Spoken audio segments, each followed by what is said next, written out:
Hello and welcome to Music with Mason. My name is Mason Fall. I am here currently with Kodie Krypt from the one and only Gravecore.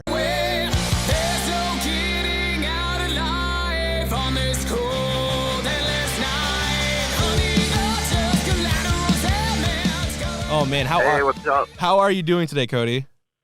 Doing great, man. How about yourself? I am doing fantastic. It is an honor to have you here on my show. Oh, honor's all mine, bud. So I just want to say, first and foremost, I would just want to say congratulations to your lead singer, Tracy Von Krypt, who just won Iowa's 2023's Female Lead Singer Award. Yeah, that was pretty incredible and unexpected. So we were very, very grateful. Very cool event those guys are hosting over there. So, right. I mean, it's kind of incredible to me, that's just like an astounding thing to just, knowing that your lead singer just won a female lead. And I mean, that's absolutely incredible. Just saying. Yeah. She got the fan vote, which was really cool. People came out of the woodwork to support her, and that helped get her on the ballot. And then, she was up against just an incredible array of talent. There was pop and country and R&B, and she was kind of the only rock singer in the category. So, we really truly had no idea what to expect. And, when she won, it was, the emotions were high. So, definitely some makeup running down the cheeks that night. So. Yeah. Man. I mean, when you think about today, like rock and roll, like no one truly like when you think of music for Gen Z people out there or whatever you call them these days, they don't normally like to listen to rock and roll anymore. So, absolutely. Oh, absolutely. It's great. It's great to see the rock and roll community getting some more love. Yep, and like I said, we didn't really know what to expect, and like I said, there was incredible talent in the category, but none of it was within the rock genre. So, we really just had no idea, and you kind of hit the nail on the head with the newer generation. Rock doesn't really seem to be at the forefront. I have a 15-year-old nephew that is relentlessly busting on me for rock and roll being an old person's thing. And wow. So it's very cool that rock still has a little power in there. So we were honored to one, just have her nominated, but two, just be included in the event. And it was just incredible. I mean, it was I've never been to the Grammys or anything like that, but it was just a legit event in this nice ballroom, and everybody's dressed in their formal evening wear and their champagne, and it was just incredible. So we also stuck out like a sore thumb because we had all the war paint on, but yet we were wearing our suits and ties, and the girls had dresses on. So that was pretty cool too. Yeah, man. I mean, I totally dig it. So got to keep that brand popping. You gotta. I mean, so the band has been around since 2007. Is that correct? That is correct. How does it feel being a part of a band for 15 years? Man, tiring? No. No, it's awesome, man. I always I tell people, I look at Gravecore like it's an evolving art project kind of thing. And, it's been able to grow with us, and what Gravecore is and what it means is just able to evolve with us artistically. So, being able to have that staying power, and 2007, and it's going to be 2024. That'll technically be our 17th anniversary in 2024, and just that people even still care, 16, 17 years later, right, blows my mind on almost a daily basis. I mean, it's like, it's incredible to just being able to just think about a band that is super talented. And I was only 2 when it was founded. I mean, and in this day and age, I mean, it's awesome to see that talent hasn't changed a bit.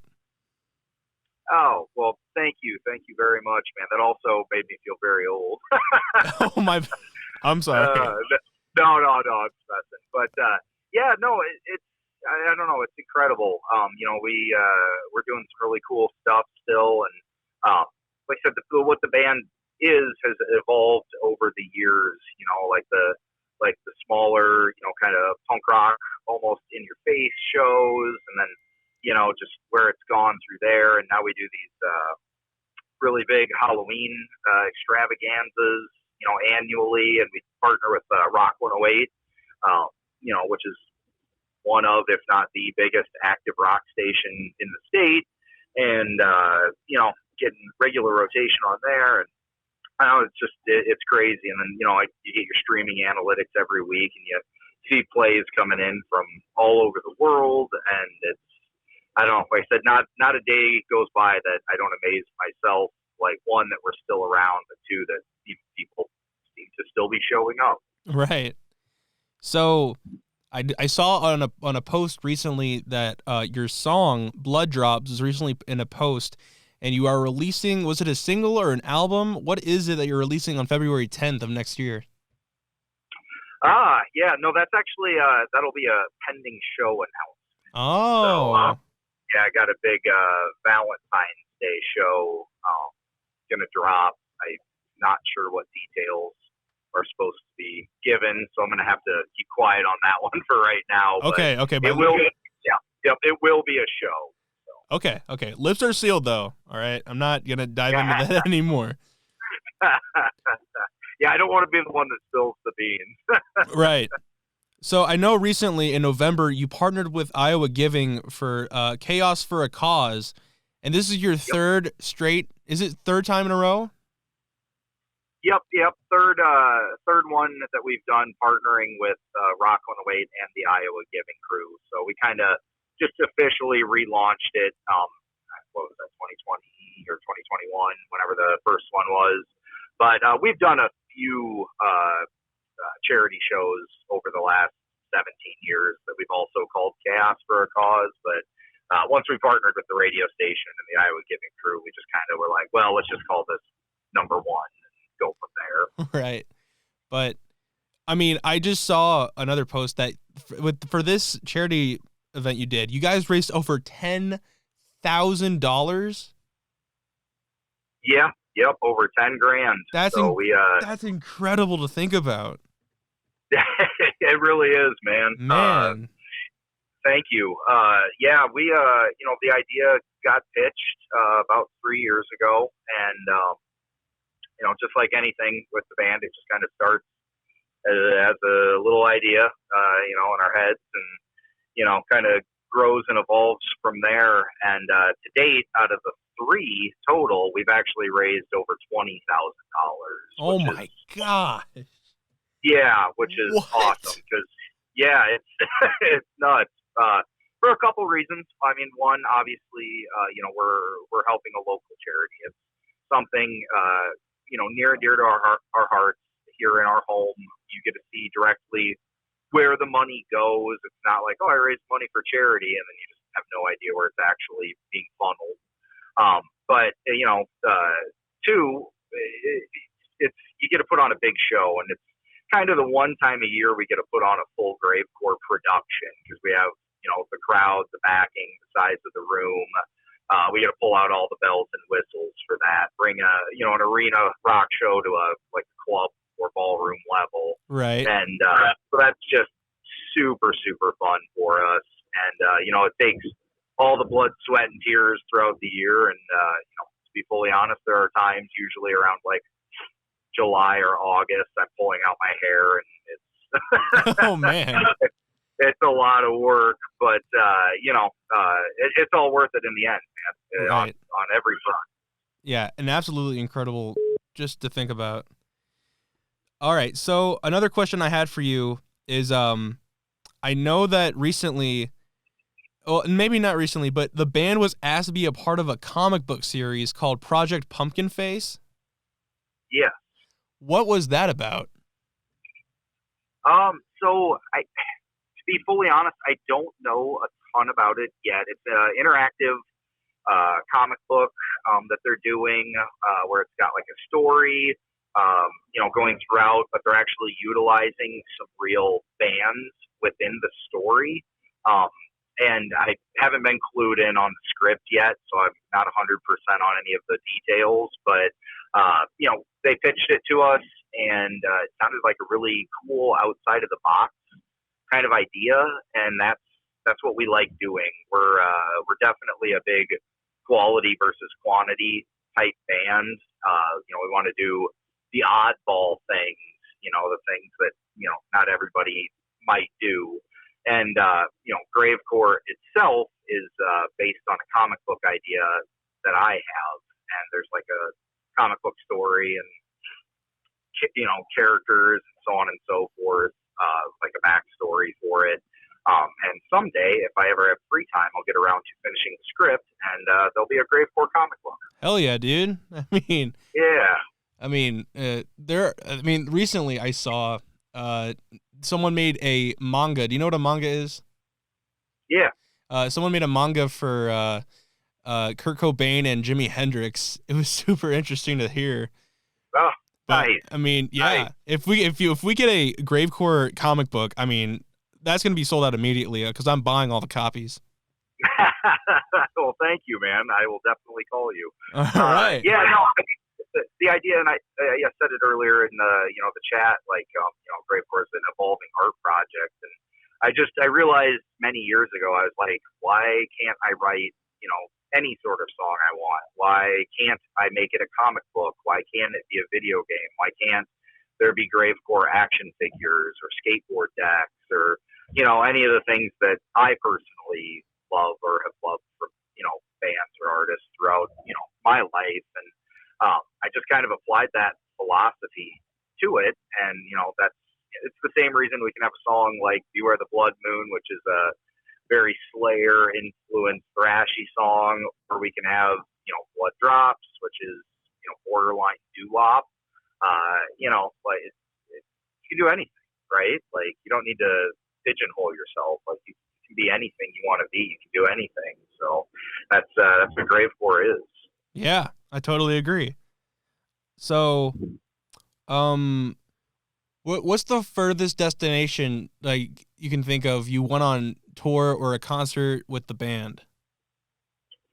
So we keep it mostly in the States nowadays.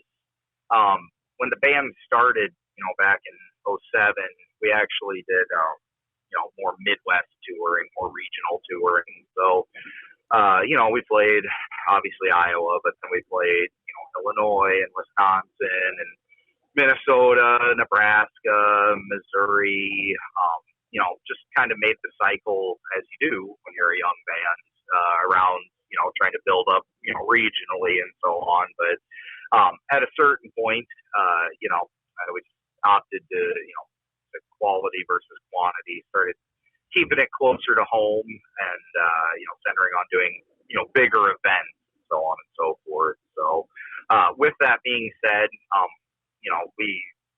we get offers, and unfortunately over the years we've turned quite a few of them down, but we're at a point where we're kind of entertaining maybe a few touring possibilities in the coming year. So we'll see. It might take us out there again. Right.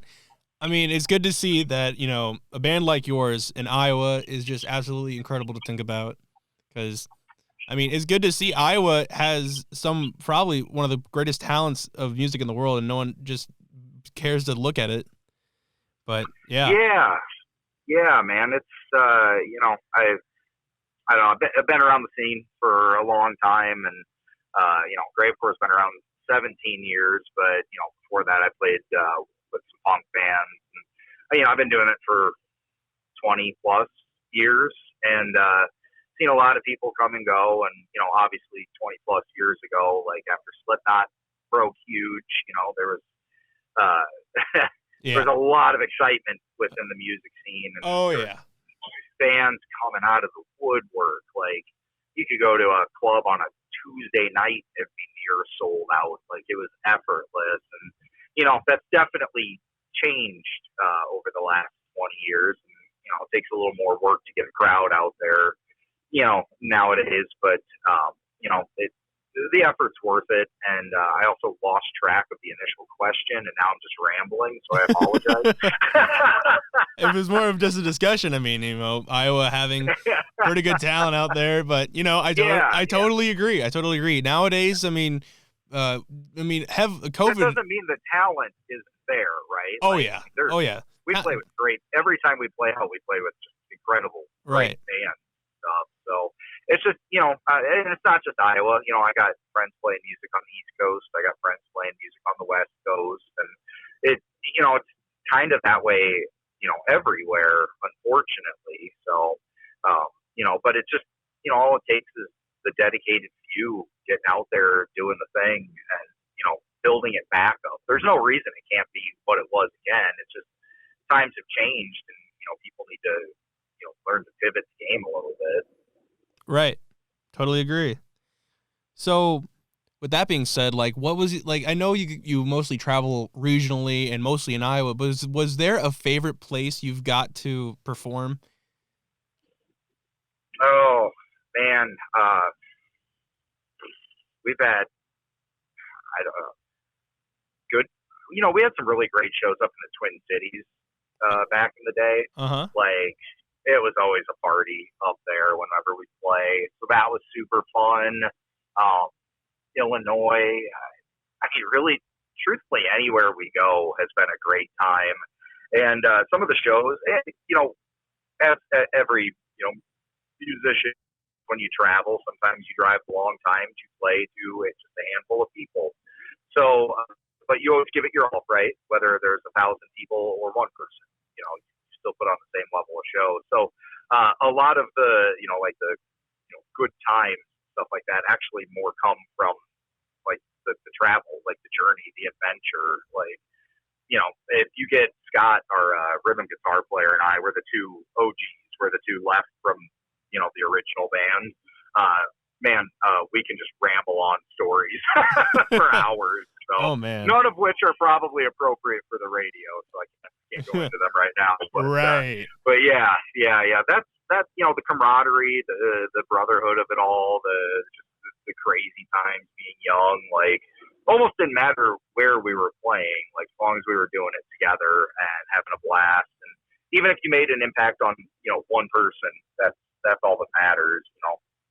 So we still have people from those original days, like people we played in front of out in Omaha or something like that still follow the band, still reach out. Like, the fact that you made that sort of lasting impression, all these years later, they're still keeping up with you. Like, that's really cool.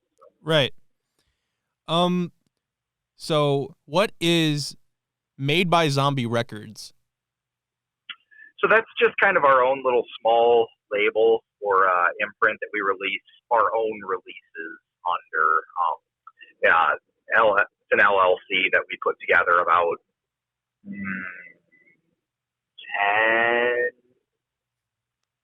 11 years ago. So we were signed to in the original days, like 07, 09, we were signed to a small label out of New Jersey. And it was really cool back then, like being signed to a label. It meant something, and that was a big deal for us. And it was a big deal, within the music scene at that time as well. And it got us a lot of traction. However, it didn't end the prettiest. And when we kind of pulled the band back out of hiatus after that, we kind of decided that we could just handle everything on our own. Like, lessons learned, we'll just do it ourselves. And that's kind of the Gravecore mantra, is just like, well, if you want it done right, do it yourself. And that's mostly what we do. Like, and that's not meant to crap on anybody. Like, everybody does great work in their own thing. But, I know how I want the band to run, and I know what I want the band to do. And nobody knows that better than me. So, that's just our way of doing it. Right.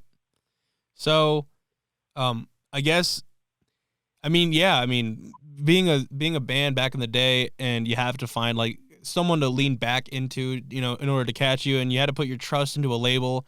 I mean, it's pretty cool to see that, you you were signed to someone in New Jersey, and now you're signed to someone, that you can actually kind of relate to because it's made by Zombie, which sounds pretty badass. Yeah. That was actually our original singer, Arlie Vaughn. He came up with that. I can't take credit for that, but he's the one that named it. And yeah, we just keep her rolling. And like I said, just kind of a way to do our releases under. I've entertained signing or producing other bands, but there's just not enough time in the day. You can't let anything take away from the mothership, being Gravecore. Right. So we've had a couple other offers from different labels about partnering up, maybe either like a full signing or like a Made by Zombies / whatever the other label is type offer. But they're all great, but so far none of them have made sense. So that could be something in the future. I don't know, but for now we're okay just doing it on our own. Right. So on your adventure, like doing music for so many years, I know recently, I'm sure you've met pretty interesting people so far, like celebrities and maybe some idols, or maybe just some interesting people that became popular in the future. But I do know recently you got a photo with John Corabi. Yeah. From Motley Crue. Motley Crue, yeah, which was, one of our big influences in the early days. That's one of the perks of playing is you get these national acts that come through the region, and promoters reach out, and you're able to jump on bills with people that were your heroes, and it's an honor to do those gigs. You may not get to put on the full show or production. You may not make a bunch of money, which is not what it's about anyhow, but it's for the honor of it. I've been able to share the stage with many people that were influences on this band, and I've made friends with people that I once had posters on their wall. I've got people wearing Gravecore shirts that I still have posters of on my wall. It's one of the, when you stop and you step back and you look at it, it's almost a little overwhelming. But yeah, we've been very honored. The John Corabi thing was really cool. That was something that came across our offers, and it was for an acoustic show. And we've done some acoustic, like in-store signings. We had recently done an acoustic EP, but we had never really done a full-on acoustic show before. And we had 3 practices to put together an acoustic show, full acoustic show for the first time. But Corabi's late manager approved us, and we kind of just threw it at the wall to see what would stick, and ended up doing pretty well. So I think there'll be more Gravecore acoustic coming soon. So. Very cool. So yeah, I guess somewhat of a deep question I have for you is, who is your hero and who keeps you pushing forward? Oh, so couple answers to that. So I usually, when we do interviews, I always kind of make this soundbite joke thing where I say, Gravecore could have just called ourselves the Kiss Spits, and that would have been fine, because I steal 50% from Kiss and 50% from the Misfits. Hell yeah! So that's kind of the 2 big ones there. So Gene Simmons is, as a bassist, as a businessman, I have the utmost admiration for him. Some of the, qualities that people might deem negative. He sold out. He's all about marketing. To me, that's cool. Like, I understood very early on through Gene Simmons that it is 50% band and 50% brand. And so that's, something I take to heart, and that's how I choose to, run the Gravecore ship. And then, expounding upon that into the Misfits, Jerry Only. Jerry Only he's everything to me. That dude is so cool. One of the nicest guys I've ever met in my entire life as well.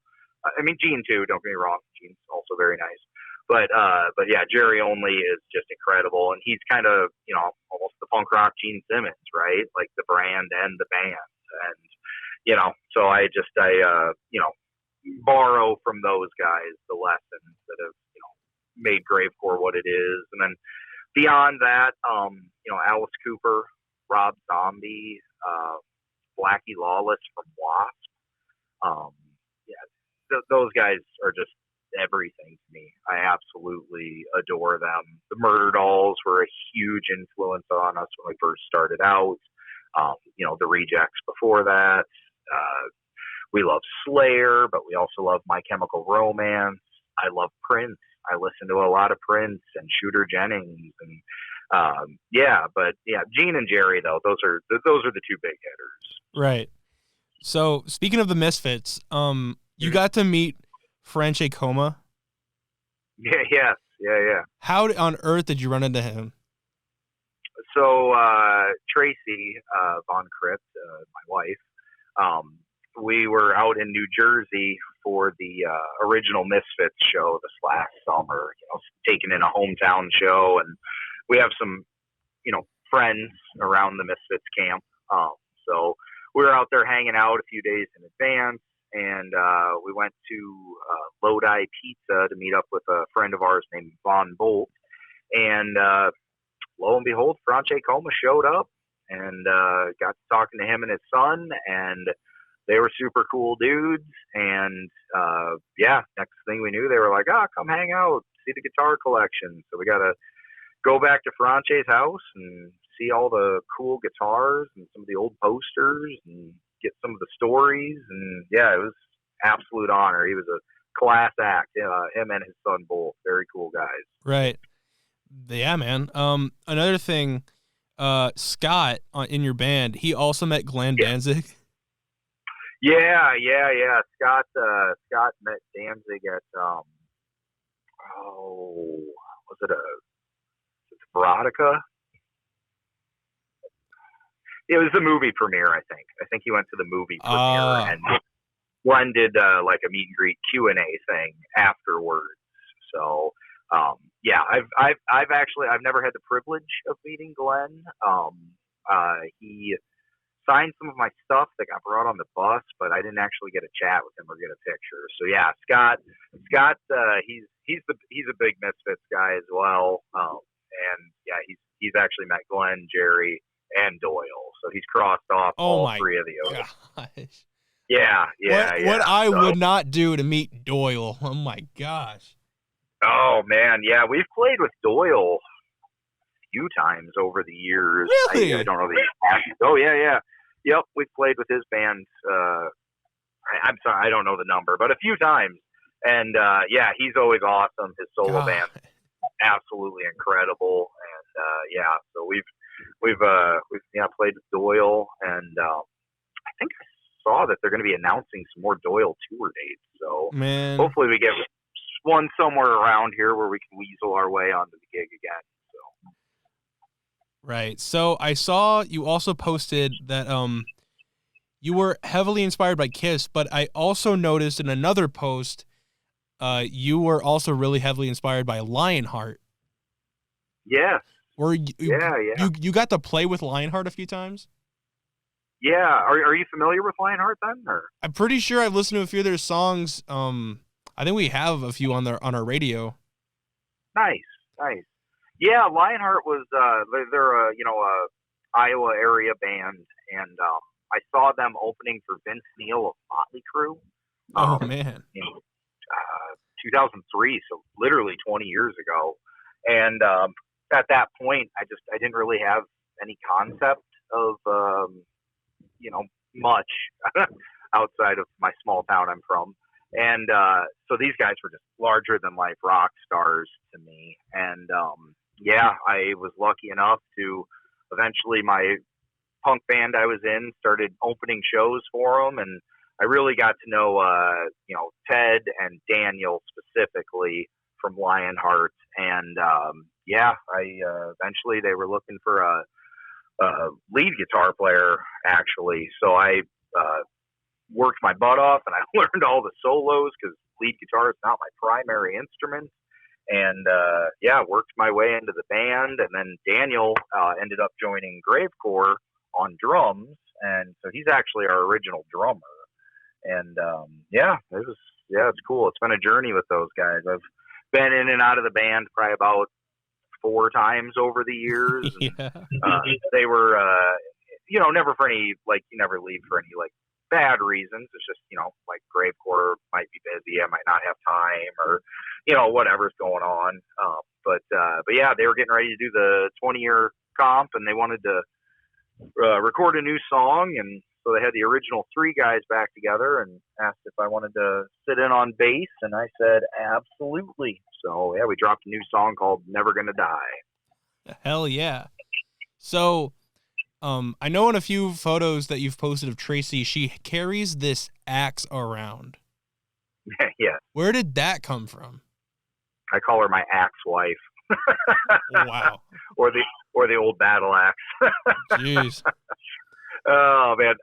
No, she like I said, there's a story to what Gravecore is. There's a backstory to it. It's a post-apocalyptic world, and we're fighting the good fight, against hordes of zombies, and she's the leader, and within the story she brandishes a battle axe. And so we just kind of decided to start bringing the story a little more to the stage. So she started off with like a foam prop one, and we actually made her a full custom wooden one this last year with like the Coffin Crossbones logo on it. Nice. Yeah, and then we got to watch out because she gets wild with that thing. Now it's not foam, it's wood, so there's actually skin in the game. Oh, jeez. They get knocked out. So she actually pitched having a real one on stage, and I was like, no, somebody will die. Like, so you cannot have that. We do not want that. No, not at all. So, you've been through concerts and tour dates like all the time, but is there like any specific moment in one of those concerts that you've done where something very crazy happened? I don't know. So consciously, as we've refined and gotten better at our craft, it's become a little more of a production. So there's not a lot left to chance anymore. But in the old days, it was just very much chaos on stage, and you never knew when you were going to catch a guitar headstock to the face. Oh, geez. Or one of us was going to bite the other, or fake blood on the stage, and the stage is wood, and then all of a sudden everything's super slippery and you're falling down, vomiting real blood. I mean, yeah. I don't know if anything in particular stands out. Like that whole era was just very, very chaotic. So, and that's how good bands are made. Yeah. We definitely we bled in the trenches together in the old days. So. Yeah, I mean, that's the best concerts is when not only are your fans mosh pitting everywhere, but the gosh darn band is mosh pitting. I mean, yeah. Sometimes it was crazier on stage than it was in the audience. Yeah, man. My first mosh pit was back home, and it was in the Quad Cities. I was in Rock Island.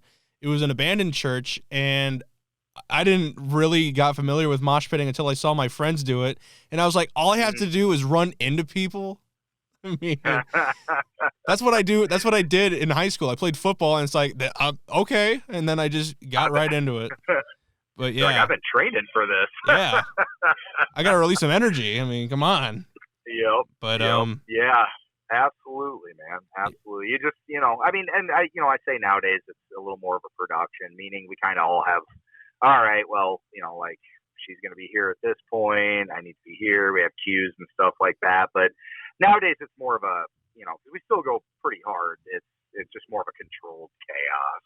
Right. I mean, gosh, I could But not there's I could not still imagine. I could not imagine you doing that for that many years, just repeatedly over and over and over again. I'm sure you'd gain a skill or something. Well, the thing that like back then we used to do like 3, 4, 5 nights a week, right? And then it'd be fine. Like it was you just like you're young, you're in your early 20s, and you recover pretty quick. I can tell you at age 39, when we play a show, it takes me about 2 to 3 days to recover at this point. So I hurt for a little bit longer. So. But I'm sure it was worth it. Oh, dude, always worth it. Always worth it. So, absolutely.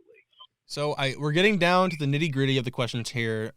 I'm pretty sure the few important ones. So what is the future of Gravecore looking like right now? Are we going to get another album? I know we're not going to talk about that concert date. We're not. But other than that, are we going to get more out? Yeah, I mean, I can't go into a lot of detail about some of the stuff. We have some songs we banked during our last recording session that we're actually back in the studio right now. We did guitars last week, and we're doing some vocals this week.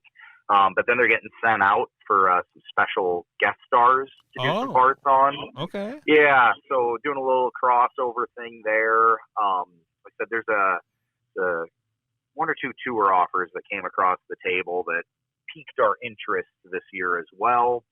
So we might be doing some of that. We have a couple bigger shows in the works, like really big shows. So, we kind of got that going on. There'll be some new original Gravecore music that comes out in the fall, as it does every year. We're kind of in the writing process for some new stuff. And then, I work ahead, right? Like I'm always like looking to the future. Mm-hmm. And so I usually, people think I'm joking when I say this, but I usually have like 3 to 5 years planned out in advance. Oh. So yeah. And right now, just kind of, I'm certain, like, we got 3 years until our 20th anniversary, and I got some ideas pretty much mapped out for each year leading up to that. And so I can say that we're probably gonna hit hit that 20th anniversary, and then after that, I don't know, we'll see what happens. I need some time to actually do the comic book at some point, so I don't know, we'll have to figure that out. I mean, hey, if you get that comic book, you gotta call me because I'm gonna buy every one. Dude. They're not going to anyone else but me. I'm gonna do that thing where I make 18 variant covers just to sell to you specifically. No, I'm just kidding. But yeah, no, man, it's just gonna continue on.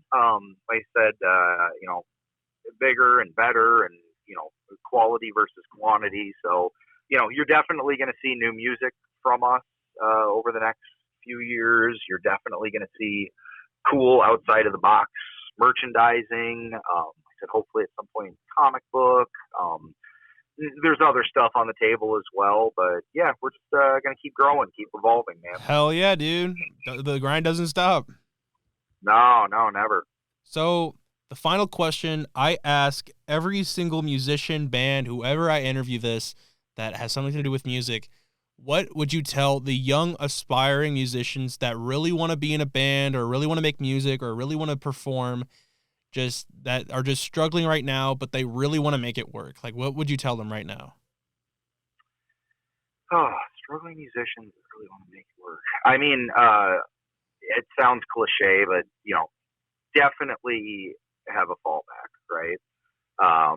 Definitely have something that will help support the dream. I get the put all your eggs in one basket. Young idealism, but it doesn't always pan out, and then you got to figure stuff out. So make sure you got sure footing. That would be number one.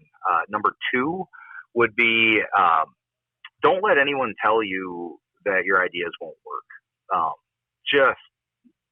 Just don't ever give up. Like, if you have some crazy idea, stick with it. Don't dilute it. Don't water it down. People may not get it. People might necessarily tell you you're wasting your time, but eventually, if it's a good enough idea, people will catch up to it. And if they don't, even if they don't, you've done it for yourself. Like, and that should always be what you do. I say this to the band all the time. Like, listen, at the end of the day, if we're playing a show and there's some 35-year-old dude standing at the back, like, he might be like, oh, that's pretty good, but we're not going to change his life, right? Like you need to aim for like the youth, young people, right? Like that kid that's like 15, 16, and this is one of his first shows he's ever been to. Like you have the opportunity to change his life. And, I say within that, further expounding is, like I don't aim to impress me at age 39. I aim to impress 15-year-old Kodie. Like, what would 15-year-old Kodie sitting in his bedroom at home think is cool, right? Yeah. And that's, that probably just like a bunch of people that know what gravecore is like, oh, because that's what I do, man. Like, what would 15-year-old Kodie think is cool? Yeah, man. Zombie, blood, rock and roll anthems, like, just battle go axes, battle axes everywhere. Yes, exactly, man. Pure chaos, man. Yep, comic books, action figures. Hell yeah. Exactly, dude. So that, that's the big thing. Just always trust your gut and stay the course. Don't let anyone tell you your idea is stupid or anything like that. So do what you want to do. So be the band you'd like to see in the world. So. I totally agree with you, man. 100%. Be the person you want to be. Don't let anyone else change who you are. Absolutely. Much more concise way of putting it. But hey, we love it. Yeah. I think that is going to do it for today. Thank you so much, Kodie. This was an absolute pleasure to have you here. I am in love with gravecore.